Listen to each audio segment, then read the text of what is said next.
చేరుతున్నది.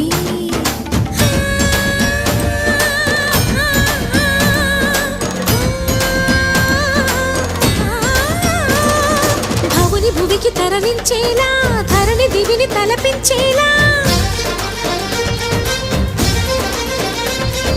రసతరంగిణి వేళ ఎదని నృత్యరతులు చేయగలిగే వేళ.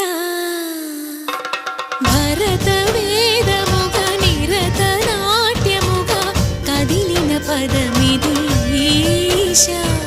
శివని వేదనగా అవని వేదనగా పలికెను పదం